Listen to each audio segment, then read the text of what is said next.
Only oats ఫ్లోర్తో చేసిన ఈ crispy corn వడలు ఎంత పర్ఫెక్ట్గా వస్తాయో మీకు తెలుసా? అయితే ఒకసారి ట్రై చేసి చూడండి. లోపల సాఫ్ట్గా, బయట క్రిస్పీగా బాగుంటాయి. 1 కప్పు ఓట్స్ని ఫ్రై చేసుకుంటున్నాను. జస్ట్ వేడయ్యేంత వరకు మనకి ఫ్రై చేసుకుంటే సరిపోతుంది.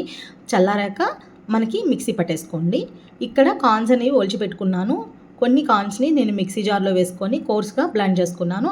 అండ్ ఇక్కడ సన్నగా తురుముకున్న క్యారెట్ ఒకటి అండ్ ఒక ఆనియన్ సన్నగా కట్ చేసుకోవాలి. కొంచెం అల్లము తురుము అండ్ కొన్ని పచ్చిమిర్చి అండ్ 1 కప్ ఓట్స్ ఫ్లోర్ని మనకి కొంచెం కొంచెంగా ఇలా ముద్ద అయ్యేంత వరకు కలుపుకుంటూ ఉండాలి.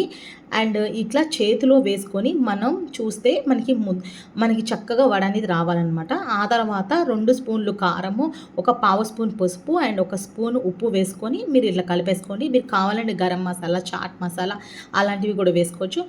డీప్ ఫ్రైకి కావాల్సిన ఆయిల్ వేసుకొని దాంట్లోకి నేను ఆయిల్ అనేది బాగా హీట్ అయ్యాక మనకి ఇక్కడ చేతికి కొంచెం ఆయిల్ అనేది అప్లై చేసుకోవాలి. అప్లై చేసుకున్న తర్వాత కొంచెం పిండి ముద్దను తీసుకొని ఇట్లా చేతితోటి మనకి వడల్లాగా ఒత్తుకోవాలన్నమాట. దీన్ని తీసుకెళ్ళి ఆయిల్లో వేసేసుకోవాలి.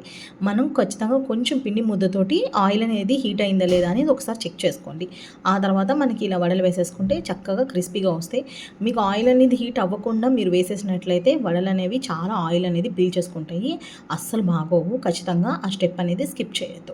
ఇక్కడ మంచిగా మనకి గోల్డ్ కలర్లో వచ్చాక మనకి బయటకు తీసేసేయండి. ఒక టిష్యూ పేపర్ మీద మనం వీటిని వేసేసుకుంటే చక్కగా మనకి ఎక్స్ట్రా ఏమన్నా ఆయిల్ ఉన్నట్లయితే ఆ టిష్యూ పేపర్కి అంటేస్తాయి. ఇట్లా పిల్లలకి చాలా హెల్తీగా మనకి చేసుకోవచ్చండి. అండ్ డీప్ ఫ్రై అనేది అవాయిడ్ చేసి పాన్ ఫ్రై కానీ ఎయిర్ ఫ్రైయర్లో కానీ మీరు ఫ్రై చేసుకోవచ్చు. ఇది బెస్ట్ ఆప్షన్.